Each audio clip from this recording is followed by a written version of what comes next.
আসসালামু আলাইকুম বন্ধুরা, আজকে আপনাদেরকে দেখাচ্ছি যে গিয়াসউদ্দিন তাহিরি এবং কি শেখ আহমদুল্লাহ তাদের মধ্যে যে একটা ঝামেলা চলতেছে।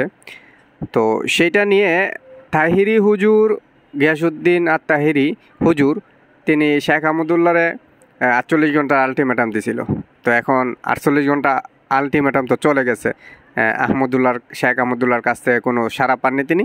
তো এই বিষয়টা নিয়ে একটা ভিডিও ফেসবুকে দেখতেছি যে 48 ঘন্টা আলটিমেটাম দেওয়ার পর এবার সাইবার ট্রাইব্যুনালে গিয়েছেন গিয়াসউদ্দিন তাহিরি।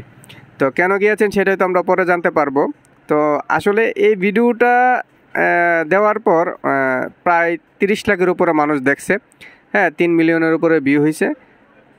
তো আমরা এখন আপনাদেরকে সেই ভিডিওটা দেখাবো এবং কি ভিডিওটার কমেন্টগুলো আমরা একটু দেখব।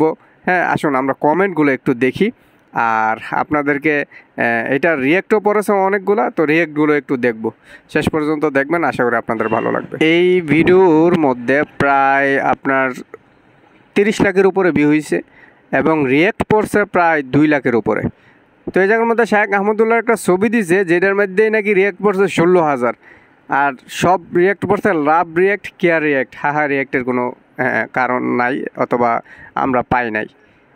এখন আমরা যদি একটু কষ্ট করে যদি এটা রিয়েক্টগুলো দেখি, তো 2,08,000 রিয়েক্টের মধ্যে এখানে আপনি যদি লাভ রিয়েক্ট দেখেন তাহলে প্রায় 16,000-এর উপর আছে।